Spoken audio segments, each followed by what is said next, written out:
Hi, folks. Welcome to another episode of Film Study. This is Ken McCusick. Today, going to take a look at the Ravens practice squad generated earlier today. Most of the signees are on there. They've got 15 of 16 spots filled right now. Here to talk to me about that is Josh Reed. Josh, how you doing? Doing great, Ken. I always love hopping on with you. Yeah, always a lot of fun. Out there in Alaska, I always have to ask you, what's the temperature like there? Is it starting to drop yet? Oh yeah, it's starting to drop now, man. We've had like an unseasonably wet summer. It's kind of carrying into fall. The people who I feel the worst for in days like this are like high school athletes and particularly the tennis players. Because unlike football, unlike football and some other sports, like when it rains, rain or shine, they're still out there grinding, right? But tennis, it's such a dangerous thing to do on a wet surface that those kids have their entire matches like rescheduled or canceled sometimes. So and they don't have indoor courts up there to use, I assume. So once the snow starts falling, then they move to like indoors. Once the temperature gets too low, then they move to indoors. All right. And that's got to be more restricted, obviously, with fewer total indoor courts, I would think. Oh yeah. All right, Josh. Let's talk about the Ravens practice squad here. I think everybody kind of wants to hear about it. And do you have any overarching thoughts before we start this about the practice squad? I have one big thought about this practice squad isn't just for 2023 is one of my thoughts. And there are a couple guys on there who seem to meet that criteria. And then there's others who are not. Overarching, I mean, I know we're going to get into it probably in the pod, but the gamble that they rolled and trying to get on Caillou Kelly on the practice squad. I had a feeling that it might fail. Like even if he didn't put, I mean, his tape that he put out there in the preseason was up and down, to begin with. But opposing teams will always bet on that draft pedigree. If a guy had a draft, if they had a draftable grade on the guy, especially a team like he ended up getting claimed by the Seahawks, who are good at developing cornerbacks with good traits and experience. It's just, man, it almost gives me like reminiscent of the Ben Mason pick a few years back. It was very much similar. Kind of like a wasted pick. Like, dude, you spent a 5th round pick on a guy. Now when they drafted him, he was a guy who, like, even some of the scouts said they had envisioned him being in, like, if he would have came out a year earlier, he probably would have been a second day pick. Yeah, I thought they drafted him way too high where they did. I didn't like the pick even a little bit, and I said so at the time. If you want to go back and listen to the draft. After draft review shows I did, I just cannot see the characteristic that they saw that they really loved in Kelly. There's a whole lot of terrible statistics. Okay, now that kind of changes the burden of proof. I don't say there's no way that Kelly could be a good draft pick, but tell me why he's a good draft pick. What did you like about him that was so good that you can ignore all of the over 8 yards per reception, or not per reception, per target that he gave up in college? Everything I heard was like, well, as far as what they liked was the 2021 tape, and then the matchup, Senior Bowl, and then the matchups he had against the USC guys like Drake London and then who was it this past year? Addison, yeah, Drake London the year before, and then Addison this year. Yeah, I've heard those same things, but that's all mixed into a bunch of really bad numbers in there. And I know Stanford hasn't been successful the last couple of years in terms of their football program. At least the last year they were pretty darn terrible. So there are reasons why it wasn't necessarily right, but they left some guys on the roster who you think you take a chance on a draft pick first, and one guy is Arthur Mollett. Yeah, that was surprising. He's got $220,000 in guaranteed money, so the Ravens would have been letting that go. But that's a sunk cost. The guy missed most of camp with injuries. He's a backup slot corner.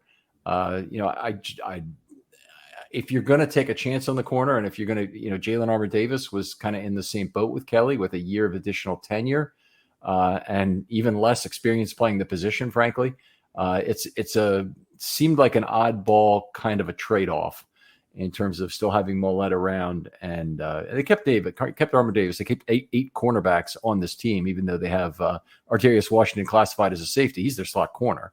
Yeah, and they've never carried 8 before that I can recall. They had 7 before, but I've never remembered them carrying 8. Yeah, and they really like those versatile guys like Stevens and Washington. But yeah, man, I was just really baffled, a little baffled by that one, just because I'm like, well, what did you think was going to happen? And I know Harbaugh had that comment about can't bat 1,000, and he wishes him well and all that. But I'm just like, man, even you guys got something back for Sean Wade. He wasn't just a sunk cost like you were saying. At least they flipped him for I don't know I don't remember what they traded him to the Patriots for, but. You could have got like a maybe conditional pick for Caillou Kelly or something. I don't know. I was just Possibly. that was the one. Just like if you didn't get him on the practice squad, it chalked that up one as an L to me. Yeah, I mean I agree with that. And if they're saying they gambled and they didn't think anybody would take him and they didn't want to take a conditional seventh, I do kind of understand that because conditional seventh has very little value. But if it was going to be a 6 for a 5 or something like that, then I definitely probably would have said pull the trigger. And I don't think anybody was offering anything that good. I think they were trying to hope that he slipped through and made it. So I guess I understand the gamble. The part of the gamble I don't understand is keeping Mollett and dropping Kelly. If your beliefs in him being something better than his statistics are really there, because the other thing Kelly was in college was a really bad tackler. And he has a frame to tackle very well, very high missed tackle rate in college. And it's, you got to be good at something. And I really didn't get it. But if their belief in the guy was still good, if they had a couple of scouts who had red stars on him, because that could well have been the case, they might have loved him in interviews. They might have loved him at the Senior Bowl. They might have loved him for a lot of reasons. But you got to kind of tell me why the rest of his statistics, why the rest of his performance is lying to us. It's not just enough to say, I saw him play this one good play, because playing cornerback is like playing offensive line. It's a hits per at-bat profession. You get a lot of at-bats during the season playing corner. Yeah, so if you read more into Harbaugh's comments, when he talked about it more, they were like, because of the whole roster crunch, like we kind of squeezed ourselves out of developmental spots. So that means they viewed Caillou as a developmental guy, whether that was based off his draft profile or what they've seen in him since drafting him. So they viewed him as a developmental prospect. And so it's like, okay, well, if you view him as a developmental guy, then why not try to develop him? Like even if you cut Mollett, because he's a vested veteran, and then come up with some injury to get Caillou on IR, like I'm assuming they're going to do with maybe Malik Ham and some other maybe one or two other guys. I know Pepe for sure is going to go on IR. Pepe, Bowser, a few guys are Humphrey, but a lot of those vested veterans will be back. And we actually covered that in a previous show. So I don't want to cover too much of that. Let's get back to the guys who actually are on the practice squad. Yep. Which is, what we're here to talk about. And that it's an interesting group, but my overarching thought that I wanted to mention was that I think that it's more important than ever with the incredible batch of UFAs the Ravens are facing prior to 24. For them to actually make developmental progress on the practice squad this year. Those guys actually get to practice with the team the whole year, presumably, if they get kept. And they can find some talented players that they're either going to bring up for their first action this year, but they don't absolutely have to have a chance to do that. If they see a true developmental player, and I think that's what they have in Jeremy Lucien, for example, then they can leave him on the practice squad the whole year. He probably doesn't get taken and probably be an excellent candidate to take either the job for either Stone or Worley if they depart next year. So, you've got some good backup talent. Anyway, that's what I want on this practice squad. And I think Tashawn Manning kind of fits that profile, but I think a whole lot of players on here, and we're going to get to that, don't meet that profile at all. I hope this guy might be able to fill in this year player rather than a real chance to try and mine gold or pan for gold and find somebody who might be a good player in the future. Yeah. They got the two linemen that they kept, Manning and Doss. Manning being the SEC guy. I know they love their SEC linemen, and Doss just being a big mammoth of a man, like 380 pounds. So, yeah. Well, let's talk. The very first name on the list, Anthony Brown, as a player got kept. A lot of people thought there'd be no place for him. I kind of saw him as the only guy who fit on the practice squad for this team. Josh Johnson is still hanging out in limbo right now, but I believe that's going to be a move back onto the roster for the first 4 weeks as soon as Huntley goes to IR. Yep. Huntley, or if they play somebody else on IR, like say Malik Ham or maybe Keaton Mitchell, if his shoulder injury lingers. His stinger lingers, is because I don't really see a role for him right off the bat for this team. Barring injury, unless he just balls out of special teams, which I don't really see the point in carrying 4 running backs just for special teams value alone. Yeah, I agree. That's a difficult call. He'd be a kick returner, and he'd have to have some part of your 3-down offensive plan and be in there for some downs. And I think you're probably right that the only way that happens is if something happens to one of the big 3, because they all look pretty damn solid right now. Yeah, I mean, yeah, I could see maybe if you wanted him like as your pitch guy to the outside or outside zone stuff, but then defenses pick up on that. Like, hey, this is the outside zone guy. So you can't really do that too much. They will, hey, when 34 checks in the game, they're most likely going to run a swing pass to him or something to get him to the edge real quickly so you can turn up field. So like even that would kind of lose its value after a few weeks. I mean, I don't completely disagree with that comment, but I will say if Monken's offense is what they hope it will be, it will create space such that you can't deal with all the playmakers the Ravens have offensively. And, you can get Keaton Mitchell into space somehow, even if they think, oh, it's got to be an outside zone pitcher. It won't be a pattern. There's a number of different ways that Monken can get Mitchell into space with the football, and he's a dangerous player. And I do hope that the Ravens are able to do that on a regular basis and not just have a couple of plays for each player that are designated like, so-and-so is only between the tackles and all that JK runs is a specific set of cutback plays and whatnot. It's to me, that would be very weak. Yeah, now that you mentioned that, just think back at how they use those running backs at Georgia and just got them in the ball in a myriad of different ways, either out of the backfield or in space. And so, exactly, I wouldn't mind it. I just don't like giving defense easy tells. But I also, like you said, I am excited that they are going to be able to spread things out. So you're not going to be fighting guys in the phone booth as much, whereas you can spread guys out and give them time to make plays in space. So that should be pretty exciting. Yeah, I'm looking forward to it. And it's Lamar Jackson is always the guy with the football first. So, or at least we hope so. So when that's true, it makes everybody better. And, Monken, hopefully, people won't forget what Roman did for this offense. But if things work out the way they should, if things work out the way that Monken seems to have preached, then I think this could be very exciting year offensively here in Baltimore. Yeah. But back to the Anthony Brown point. Like I said, I feel like he's like, he could, like I said, this is another eye to the future kind of move for me because, I don't know how much longer Josh Johnson wants to keep playing, and who knows what the market might look for Tyler Huntley this time, not this time next year, but next year when he's no longer a restricted free agent. So if you could keep Anthony Brown around and developing him in your system, because he showed flashes in the preseason of a guy who has a lot of potential. It's just the fumble or some of the missed throws here or there, but he's a guy that I feel like if anything he kind of uses athleticism a little bit more this preseason compared to last. Yes, I agree. He wasn't really running that much last year, but this year, especially that Buccaneers game, he was really getting out and like he wasn't kind of this. Playing behind third and fourth string offensive lineman, your pocket's gonna crumble pretty fast. So he was being pretty judicious and when deciding how to run and when to run. You just got to protect the football a little bit better. Yeah, I thought he did a really good job doing that too. Aside from the football, aside from the fumble.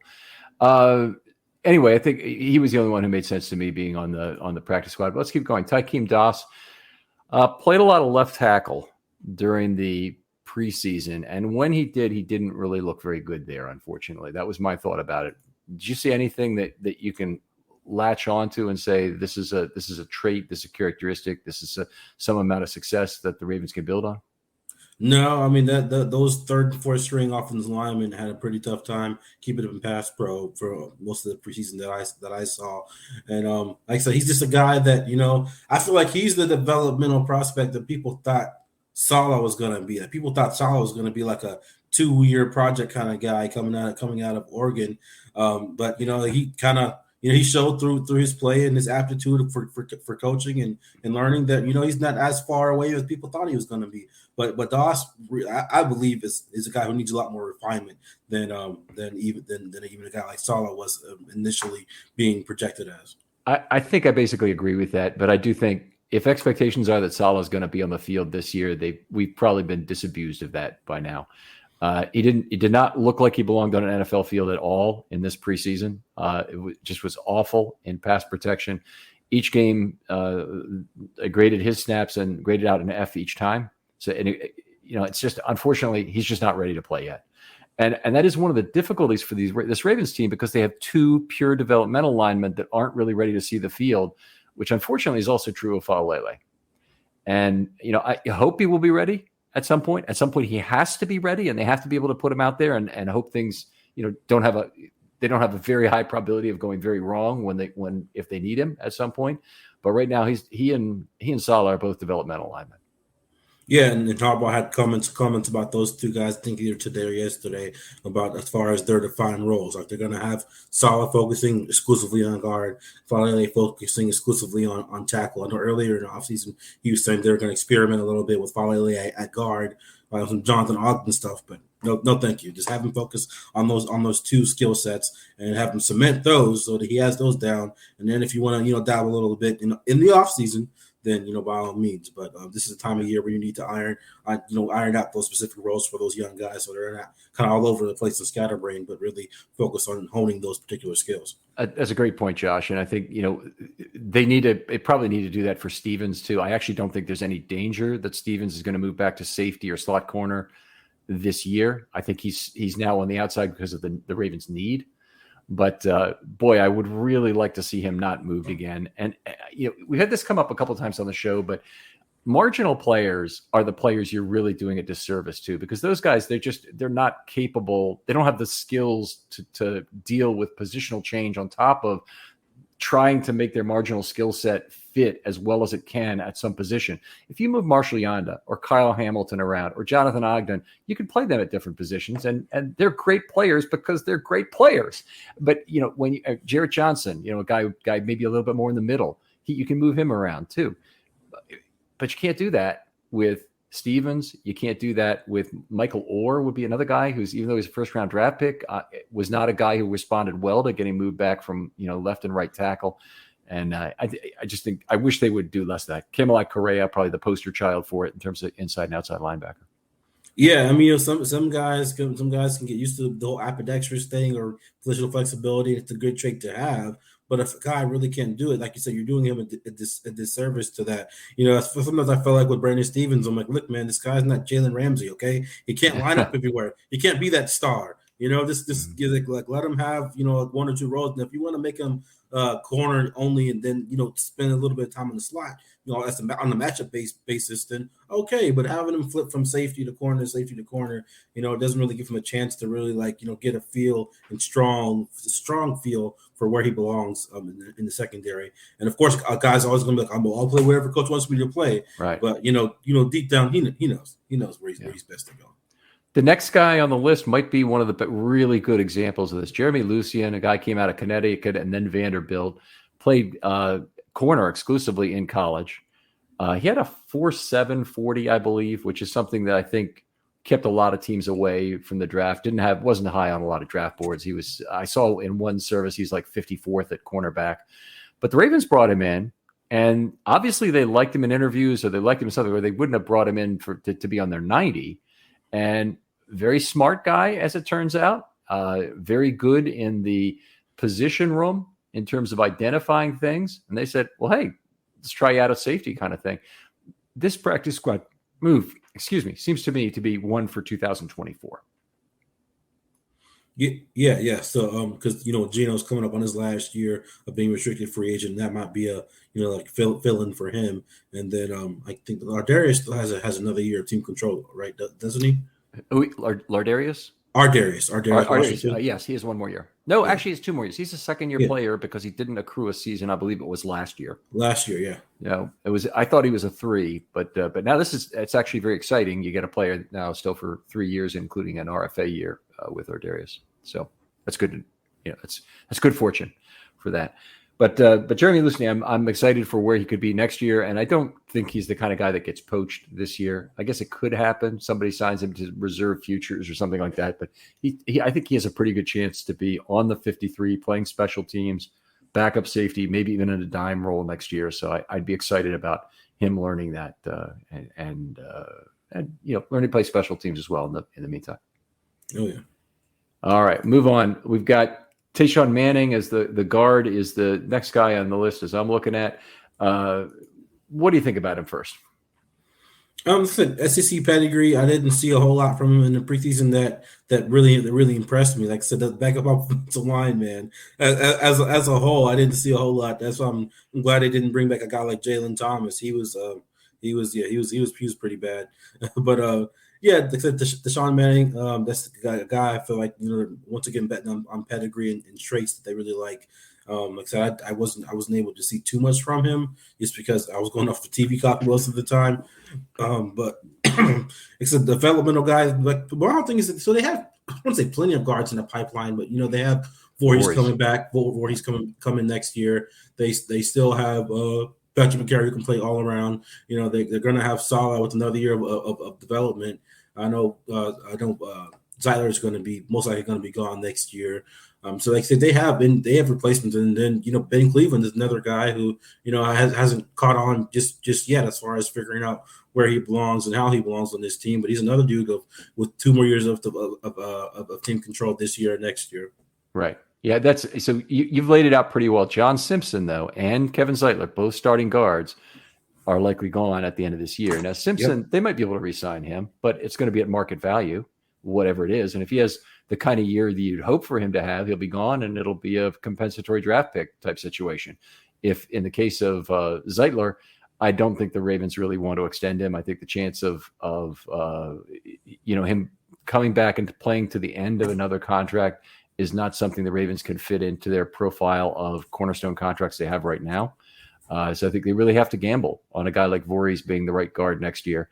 I don't really like the turnstile method of always having a fourth-year player who's stepping in, even though that has worked for the Ravens. Ryan Jensen and Matt Skura and Bradley Bozeman, a whole bunch of players have showed up in their fourth year with a really fine year right before Ben Powers, before they go to free agency.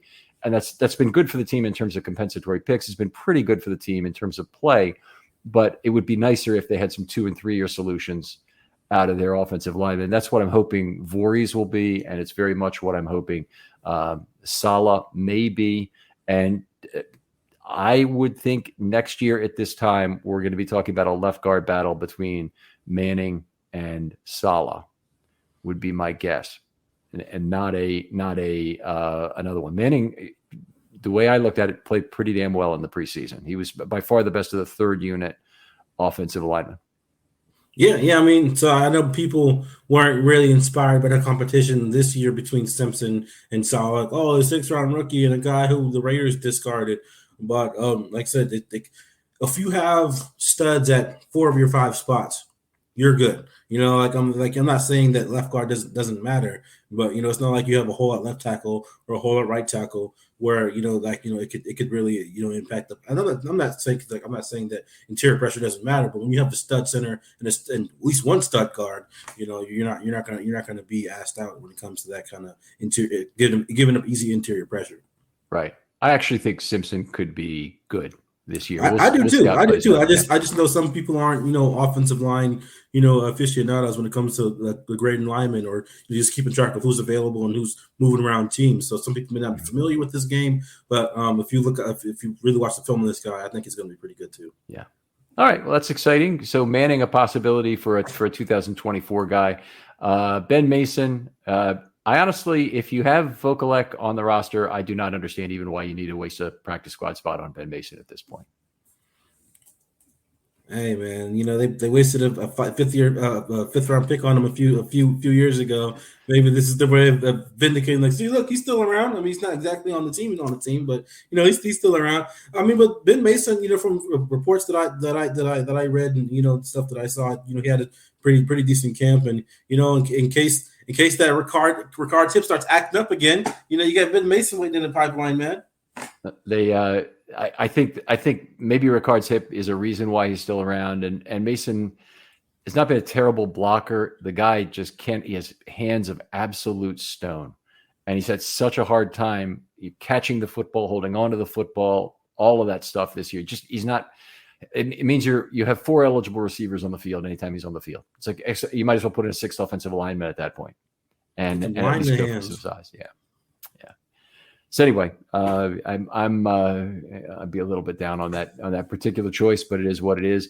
Jeremiah Moon, what the Ravens are hoping for there, I think, is a little bit more in terms of a Sam linebacker potential. He dropped a cover and had a nice PD reaching across the body in this last game. I think it was in the last game, and played pretty well. Got a little pressure this preseason.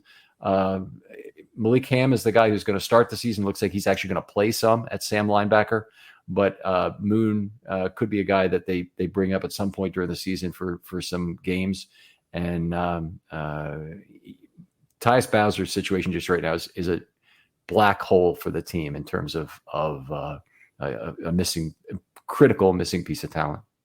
Yeah, it almost makes me like, man, I think Calvin is still out there. And if you guys want to give him a call, he's the closest thing to a functional Sam out there on the market. And I feel like, at this point in the game, guys like him and Melvin Ingram both are still out there. Like those guys could probably go for cheap, or very heavy incentive laden deal. I know they brought in Clowney, and I know they got Malik Ham. But like I said, we're talking about a guy who's Malik Ham, who has the potential to fill that role, and a guy in Calvin Noah who's proven he can fill that role. Right. So like I said, this whole thing with Tyus really kind of freaks me out too. It's just like one of those fluke things where it's just like, man, like, what's going on here? This is a guy who I've never seen a guy's walk so overly analyzed than Tyus Bowser. Every time this guy goes walk into the building, walk into the stadium, walk into his car. I wouldn't be surprised if somebody got a video of him at Publix talking to him, hey, I got Tyus Bowser walking down the aisle, picking out cereal, walking with a pronounced limp. Yeah, it's funny, except it's not at all funny. Because we're sitting there and our Sam linebacker is still working off an off-season injury. This is just it's a damn shame. And the Ravens defense, if you look at last year, it wasn't just Roquan Smith who got to the Ravens and turned that defense around. It happened also to be the same game that Tyus Bowser came back, and the way the Ravens suffered for the first part of the season without that Sam spot covered the way it had been in previous years. They really, really struggled, and then they were a completely different team with the pairing of Bowser and Roquan at that point in the New Orleans game. Okay, yeah. What do you think of a guy like I know they experimented with it in the past. A guy like Malik Harrison kind of filling in some of that Sam spot. Like I feel like he's a guy that's proven himself as a pretty decent blitzer, especially this preseason, and a guy who's somewhat adept in coverage, more so than the other outside linebackers they have on the roster right now. But I feel like a guy like him, or I don't know because of his performance in the preseason, but a guy like Trenton Simpson, who profiles as a guy who can potentially fill that role. But man, his ability, his tackling in space and just tackling in period in the preseason did not inspire much confidence in me for him. He had his moments. Very flashy player. He ran over a running back blitzing twice, which is that's really nice to see. It's really nice to see a linebacker who can completely run over a running back. I am excited for Simpson. He actually did play one snap on the edge where there was not a outside linebacker on his side. He played other snaps where he was at the line of scrimmage standing outside of an outside linebacker, was in a 3-point stance. So that's not what I'm looking at, but they actually changed the package once to take out an outside linebacker, only one, and then have Simpson in the field on the edge. To me, that was an interesting experiment. It's just one snap, but they kind of wanted to look at it. They didn't have the entire rest of the preseason. They played all base and nickel. So for them to go to that one snap where they have Simpson, actually including that snap, if you want to say Simpson's an outside linebacker for that snap, they still played base and nickel. Yeah, but I just get a little concerned when a guy struggles with open field tackling a little bit. And the way he did in the Washington game in particular. I know it was his first time out, but I was like, ooh, man, you can't let Jared Patterson score almost untouched like that the way he did. Yeah, that was bad. He ran over Patterson. That was the guy he ran over on his blitz for the sack fumble -9 that almost won him the game. But then they gave it away in the next two plays. So, I don't foresee a lot of play from Simpson this season unless Queen is traded or someone is hurt. I think he basically is going to have a very hard time getting on the field on defense. I think your original thought that Malik Harrison might be the guy. He makes sense on early downs. I think Clowney makes sense to take some of the early down snaps so you still maintain some of your pressure on the field. I think Clowney basically is the third down guy. And they might go to Malik Cam for some of that in the early season. We'll see. He's on the roster. He's not on the roster to go on IR. He's on the roster, in my opinion, to be on the roster to be filling in before Tyus Bowser comes back.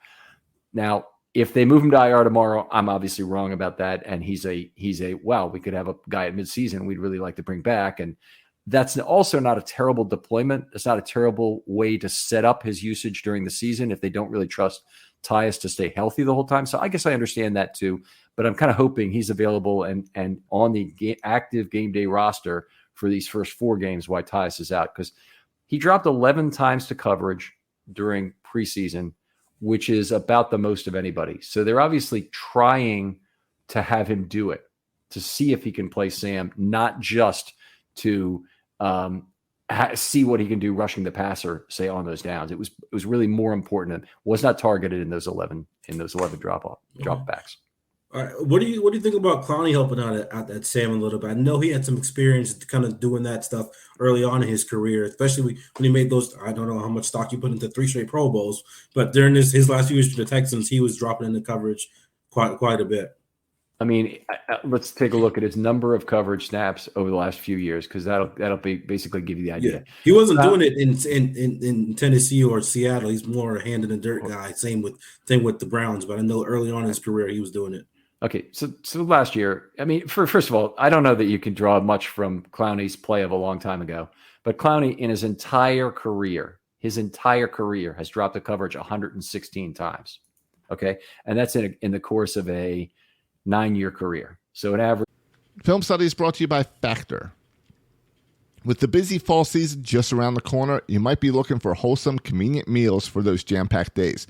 Factor, America's #1 ready-to-eat meal kit, can help you fuel up fast with chef-prepared, dietitian-approved, ready-to-eat meals delivered straight to your door. You'll save time, eat well, and stay on track with your healthy lifestyle. Factor's fresh, never-frozen meals are ready in just 2 minutes, so all you have to do is heat and enjoy. Then get back to crushing your goals. Refresh your healthy habits without missing a beat.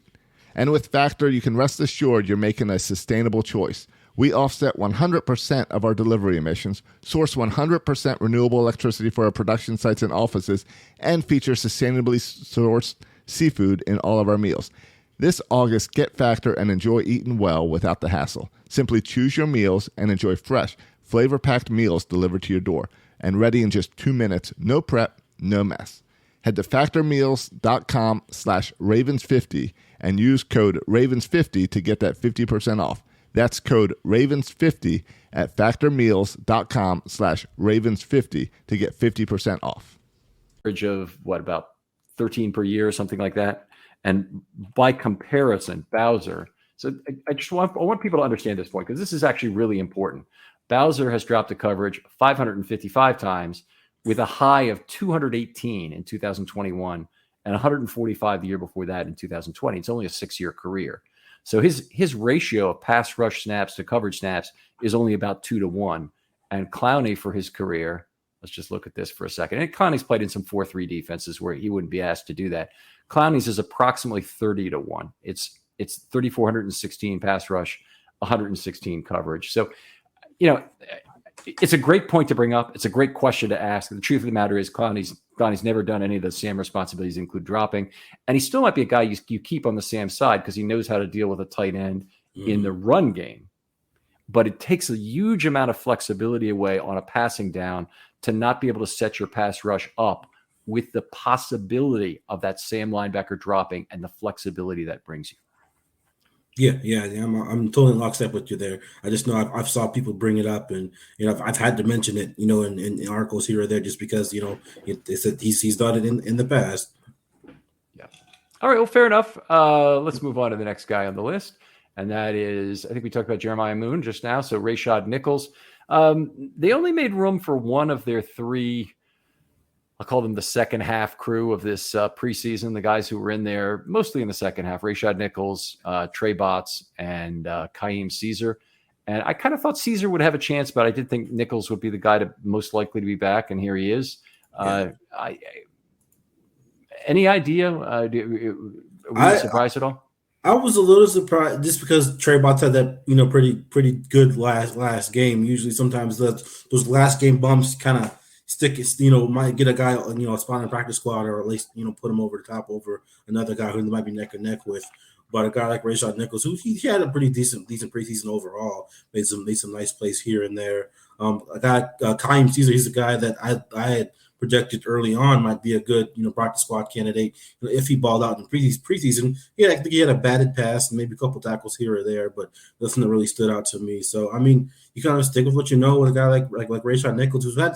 And I think he's had some pretty decent showings in the games where he has been active. I'm not sure how many games he's been active. Has he been active for any regular season games yet? I thought that he had been, but I believe he's still got his status, and I'm looking it up right now.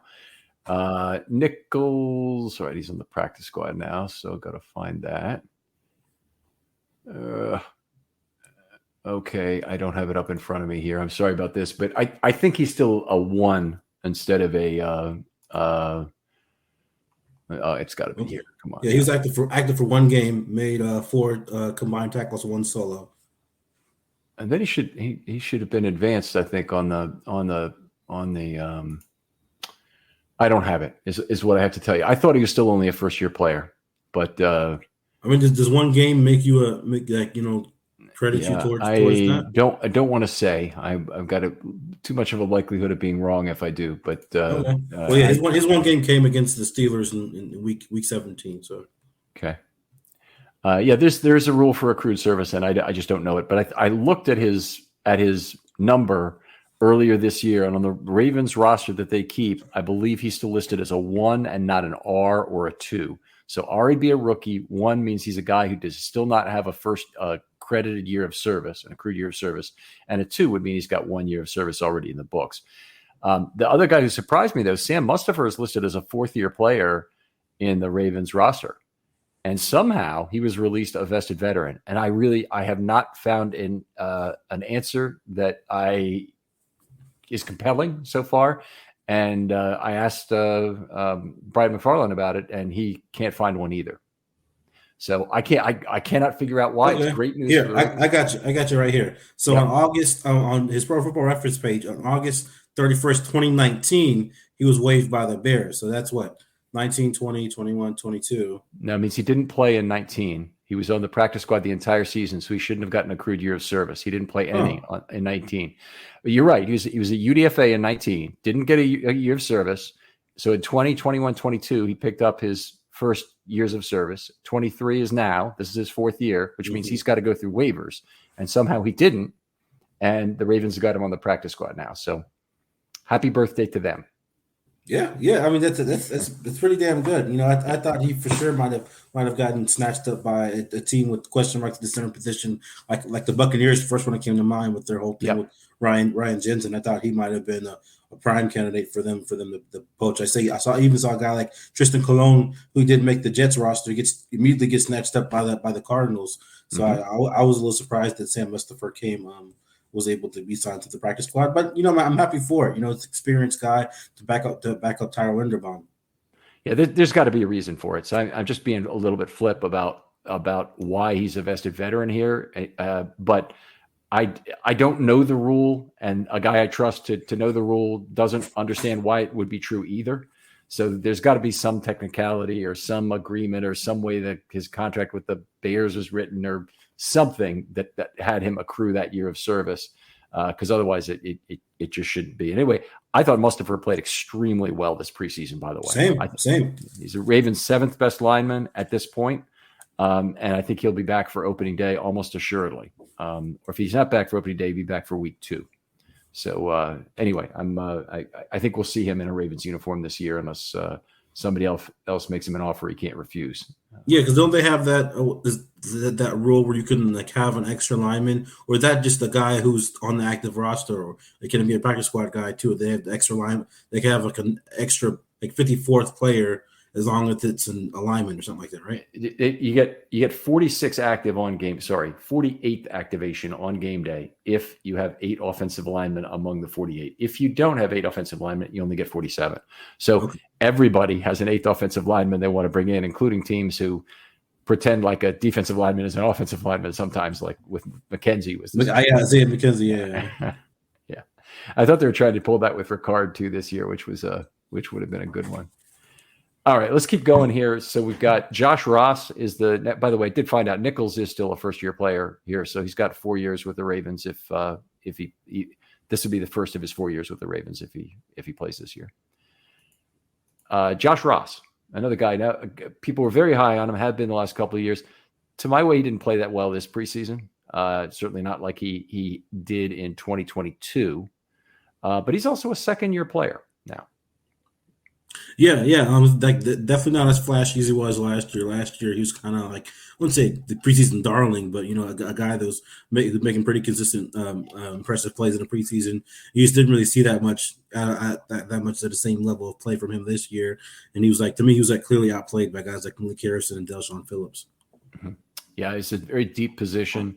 They say bye to Welch a year early, but that's the plight of a fourth-year player in the NFL. You're at risk of being cut very frequently. You don't have any option value left. And, it's just at a point where Welch probably can help another team on special teams somewhere. The Ravens didn't keep him on the practice squad, which I think makes a lot of sense in terms of looking ahead to 2024 with their practice squad. So it's, as much as he's been a good Raven, and he's done some things to help this team, I don't think he had a place on the practice squad this year if they're looking forward at all. No, I agree with you 100%. All right. So next name on the list is Sean Ryan. Made some plays in the preseason. I think he caught 4 out of 7 balls in, was it the first or the second game? First game. Eagles. First game. Yeah, he injured second game and had the god-awful touchdown drop in the third one. Yeah. So obviously they saw something they liked there. I didn't know whether it would be him or Tariq Black they would like, or Dante Demas for that matter. Dante Demas, by the way, one of the big surprises being left off this list. But it's been one of the refreshing things about Ravens camp this year has been there has not been a wide receiver darling. So they had a tight end darling instead in Vokalek, but they didn't have a wide receiver darling really all of camp. There wasn't, oh my God, this guy makes play after play. And, it's been all of these players who never amounted to anything in the past who people get so excited about. And this year there really hasn't been one. There hasn't been anybody that people get excited about. They get excited about the Ravens' actual receivers that they're going to start the year with instead. So you're glad there's no Jeremy Butler hype or James Prochet hype or was it Miles Boykin one year? Is his rookie year? Well, Miles Boykin was a third-round draft pick. That's not really fair for hype. It's usually the guy I'm talking about is like a UDFA player who everybody seems to love and thinks ought to make the roster, and how could they leave him off kind of thing. Shamar Bridges last year. That's a good one. That's a really good one. Makai Polk fits into this category. There are quite a few of them. But it would be really fun to go back and make a list of that entire group of preseason wide receiver darlings for the Ravens since like 2000. I think you'd have some pretty fun names for people to remember. Oh, yeah. All right. Travis Vokalek, one of the really good ones, obviously a priority player in terms of what they have. Do you think Vokalek and Ricard were really ever in competition? Because I think there might have actually been some competition there. I think if Vokalek had proven himself or showed more as a blocker, then there definitely would have been more of a competition there. But because the Ricard is far and away the better blocker of the two, granted, Vokalek's the better pass catcher of the two, but the Ravens already have plenty of good pass catching tight ends. So if you're going to stick on this roster as a fourth or fifth tight end, or U-back, H-back hybrid kind of thing, you would have had to prove yourself more as a blocker. Yeah, I'm not saying that Vokalek was wonderful as a blocker because he wasn't, but they tried him as a blocker. They lined him up in the backfield a number of times. They did that with the other tight ends as well, with Kolar and whatnot. But here's the thing that got me. In the last game in particular, Kolar had a fall off the table bad game as a pass blocker and really as a run blocker as well, but mostly as a pass blocker. And I recorded more negative events on pass blocking than PFF had him listed for pass blocking snaps. In fact, I have time references if people want to look at it. So it was one of those games that was utterly horrible. And I have to think that Monken might have said, I don't know if we really need Ricard if we have 4 pass catching guys who can, handle their share of the load on blocking, then I'm fine. You don't need to keep Ricard around for me. And then they saw, Kolar basically fall flat, and knowing he's going to be one of the 3 guys that's active, and Vokalek, you'd have to, go out of your way to make him active over Kolar for any period of time. Now the thought is, well, no, we need a tight end for sure. And even if there's a savings there, a fullback for sure, even if there's a savings there, we need Ricard to help try and close out football games. Yeah, definitely. I think they definitely played a part in it. I think Patrick Ricard is definitely one of John Harbaugh's guys as far as tone setter. This is the guy we need to, like you said, finish out games and not just finish out games, but also set the tone too. I mean, there were many times where Patrick Ricard paved the way for an early Gus Edwards, J.K. Dobbins run, or even Pop Lamar for one, or just had a devastating block on somebody, and that really kind of get the offense going sometimes. Ravens got their ass kicked in terms of snap count in the preseason this year. And some of that is playing a wide open offensive game. Some of it's also not having a team that is moving the ball in the later parts of games when the other team is still trying to catch up, like was the case in Washington. And this is a case where the Ravens need to make sure they don't do that to their defense for the entire season. And one of the players who helps you efficientize your individual series success rate, and that's the percentage of times you either score a touchdown or get a first down on each new series of downs. That's something the Ravens need to be good at, despite the fact they also want to be good at picking up chunk plays. But if you have a bunch of drives that last relatively few plays and you don't score in a high percentage of them, which I believe will be the case with the Monken offense, I believe they'll score a good amount of points, but they're not going to approach the 2019 Ravens in terms of scoring, because that's one of the greatest offenses of all time. So I think, if they're at 2.4 points per drive and they're giving up the kind of numbers of offensive plays to the opponent that I think they might, if they, play fast to get to 2.4 points per drive, I think this defense could be in a lot of trouble. Yeah. I mean, I think Mike McDonald's definitely going to, I wouldn't say have his work cut out for him, but they might have to carry a bit of more of the load this year as compared to how they would under the previous regime, because you guys aren't probably going to have as many sustained drives where you guys just chill on the sideline for 10 minutes of game time or whatever. You might be only on the sideline for 3 minutes, 4 minutes, 5 minutes, maybe 6, 7 at the most. I could see them. Like, I know they didn't want to get rid of all the Greg Roman concepts and stuff like that, especially for like late game stuff where they would kind of want to sit on a lead and salt the game away. Though they're going to keep some of those concepts in there, but for the most part, this offense is going to be wheels up and a lot of tempo, not a whole lot of huddling. So I don't think that I agree with you in the sense that the defense is not going to get as much of a break as they've had in the past under Greg Roman, when Greg Roman was calling plays on the opposite side. Right. I mean, Lamar Jackson's not helping your defense as much as he has in past years, even though he certainly, one would guess, he's going to have a better statistical year in terms of yards. He'll probably throw more touchdown passes than he has on average in his career so far for a season. I don't think he'll be nearly as good as he was in 2019, so I'm not saying that, but I am saying that I think he should have better passing statistics than he's had before, because the offense will deal with that spacing better. And Lamar's been a great 2-minute quarterback, so that's not the problem. The problem is how pacing screws up your defense in terms of them being on the field and having to go back out there and try and get stops. And it's just very difficult. You got to play mistake-free offensive football to get away with a fast-paced offense. Yeah, you're definitely going to have I call it high, I wouldn't say high leverage, but all right, these plays that we have picked out or dialed up have a high percentage of succeeding, or at least picking up a first down or two. We may not have to finish in the end zone every time, although that'd be preferable to increase their red zone percentage compared to last year, especially. But you're gonna have to have like a high percentage of success plays dialed up to where all right, if we have this thing spread out or schemed up this way, we're gonna at least get 20 to 30 yards on this drive. Or at least pick up a couple first downs. You don't have to initially march down the field every time, but at least give your defense somewhat of a breather, every now and then. Well, hopefully the offense is queued up in exactly that way. Now Owen Wright, we didn't mention. He's a running back. He obviously had some good runs in the last preseason game in particular. That 38-yard run was a nice eye opener. Some broken tackles and looked good. Just looked good. Powerful runner. He had some. Was not successful the whole time, and honestly, a lot of that I pretty much blame on the offensive line who was in the game when he was. Yeah, I was going to say that too. Like I was going to cut Owen Wright some slack because a lot of times when he finally checked into the game, it was a lot of times it was behind the third, fourth string offensive line, and their run blocking was, I'm not going to lie, piss poor at times. He was kind of running into the back of guys, running into brick walls, running into a wall of defenders, and it was nice to see him, kind of break loose a few times in that preseason finale, especially with Mitchell out. They've got two running backs on the practice squad, and one of them is a veteran, Melvin Gordon, and the other, of course, is Wright.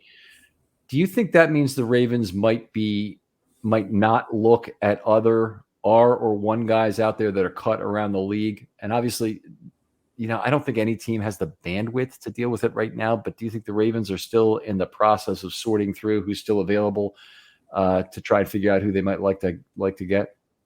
As far as running back goes, or just as running back in particular, because this is a position where they do have a veteran sitting there on the practice squad. They have four guys who, if Gordon gets snaps ahead of any of them, it would kind of make me angry. I'll just say that. And what kind of worries me a little bit is that I don't know if you saw the report that Gordon was fielding calls from like a few different teams, but opted to go back with the Ravens. So like, did the Ravens guarantee him something, or like, hey, if an injury occurs, you're first man up kind of thing? That kind of stuff kind of worries me a little bit, just because I just didn't see a whole lot from Gordon. I mean, he's definitely not the guy he was with the Chargers or even with like the Broncos the past year or so. I just saw a guy who was just like a little sluggish. He was like a decent in between the tackles runner, but he wasn't the guy that was ripping off chunk runs or even highly efficient runs. Like he broke a few tackles here and there, but he kind of looked like a slower version of Gus Edwards to me out there. Mm-hmm. I mean, and you'd think the Ravens would have learned their lesson from bringing these veteran backs. Mike Davis, reminds me of Mike Davis. Go to the good set of that. Devonta Freeman was probably the best of that group. It wasn't Murray, I wouldn't say. Latavius Murray, and it certainly wasn't Le'Veon Bell. Le'Veon Bell, yeah. And Le'Veon Bell may have more in common than Gordon in terms of he once was good. And it's just, I would think by now the Ravens have just kind of learned their lesson, and they've got four guys who I think a couple of speed guys, which is really exciting now that they could maybe even pony up on some plays, and have. Keaton be a motion guy, a slot guy, line up as a receiver to start. You could do the same thing with Hill if you wanted to. All kinds of gadgetry possibilities with who they got. I don't see what Melvin Gordon brings this team in replacing either of their two primary guys. And, forgive me for believing this, but I don't really believe he's a third down back, that he somehow replaces, other guys on the roster there either. No, I mean, you just saw when the guy had the ball in his hands in the preseason. He makes nobody miss. He gets shoestring tackled or leg tackled. If you go try to go head up with him, he might run you over. But if you get him on his side hip or get him by his legs, the dude's going down. But you know what? If he is the lucky charm that he was for the Chiefs last year, I'm just joking. I'm just joking. But the fact that he was on their practice squad, they won the Super Bowl. If he can hang on the Ravens practice squad all year and then guarantees them the Super Bowl, then hey, keep him on the practice squad all year. Now, this is interesting. I'm just looking at Melvin Gordon's career as a pass blocker to see what PFF thinks of him. This is truly incredible. 8-year career for Melvin Gordon. His pass blocking grade has dropped every single year. Here the by year. 2015, he's at 74, then 68.8, 56.3, 56.2, 47.0, 41.7, 41.4, and 39.9 last year. That's just, there's no way that's going to be a player who's on the efficient frontier, as I call it, of being a good pass blocker and a good pass receiver if you wanted him on third down. So I'm not sure if that was part of why the Ravens got him originally or not. I can't really figure out the reason. I think it was more of an insurance policy. But I don't know why you need to keep paying for this insurance policy by assigning a practice squad spot to him when you could have other guys who either are running backs or not running backs that you need potentially first. Yeah, I mean, I haven't checked the extent of what running backs are out there available. I saw that John Kelly guy from the Browns got cut. I'd rather have him in the practice squad than a guy like Melvin Hmm. Gordon, just because, like I said, I've seen more pop from him. I've seen more, more agility and more. I wouldn't say necessarily power, because I did watch a few Browns preseason games, but there are some young running backs out there who've been released that I'd rather have in the practice squad over a guy like Melvin Gordon. Is Kelly an R or one guy, or is he? Even if he's a two, I'd still say that's better. But what year is he? Do you know? I'm not entirely sure. I know he's been on their roster for at least the past, well, preseason roster at least the past 2 years. I'm not sure if he's a how long he's been up there. What's his first name? Is it Silas Kelly? No, that's a linebacker. It's Josh Kelly? Maybe not Josh Kelly. John Kelly Jr. Yeah, there we go. I think John Kelly Jr. Okay, he's almost 27. Draft year was 2018. So yeah, he's got some time in the league. He's only played about 56 snaps in total. It's interesting. I don't know what year he is of service, but to me, the situation, he was a 6th-round draft pick in 2018. To me, the thing would be is what years of tenure, what years of service does he still have left? Because if he's got some sand in the hourglass still, that's potentially worth a gamble. For sure. Yeah. All right. Let's see. Who else do we have? We want to talk about the veterans really quick, and then we'll pull it out here. Daryl Worley on the practice squad. He's obviously coming back at some point. He's the Ravens' 4th safety, and I think it's just a matter for the injuries to get sorted out before he's back. He's the yo-yo guy. He's the yo-yo guy. Yeah. You cut him loose and bring him right back. Well, I think he understands what the arrangement is at this point, and they might not bring him back till week 2, but I would expect they might even use up his practice squad elevations with him as the 4th safety early in the season before they bring him up for good.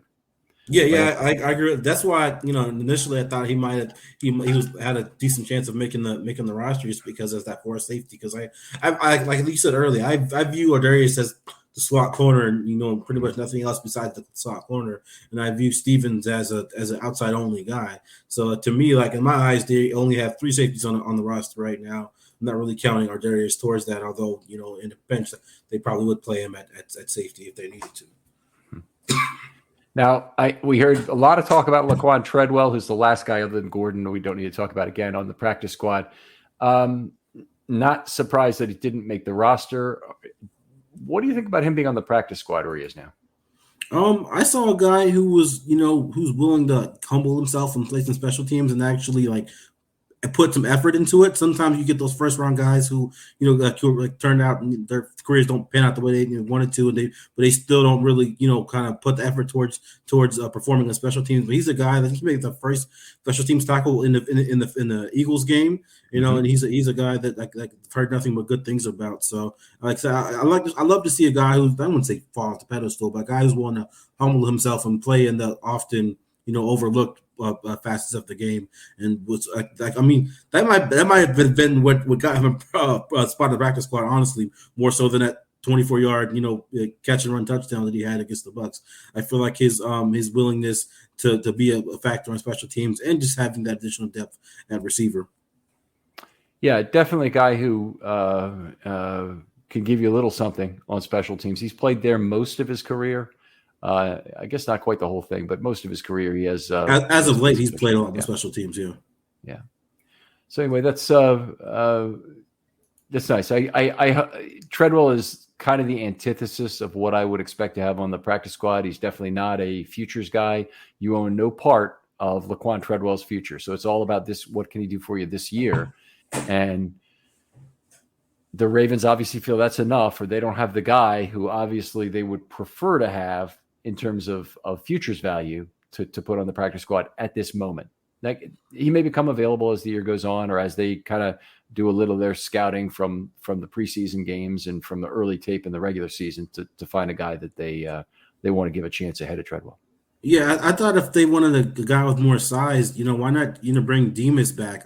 He's a guy that showed not only that he has size, but he knows how to use that size in that last game alone. So I that's the fact that they brought Treadwell. Maybe that was, I don't know. I don't know how that whole thing with Demas works, but I think it would have been nice to bring him back. I mean, what I saw from him in the last game alone was enough to, at least to me, earn a practice squad spot. I mean, you don't even have to point just to the last game. I mean, Dante Demas is a rookie, and Laquan Treadwell, the Ravens own no part of his future. With Dante Demas, they've got him for 4 years if they just say the word.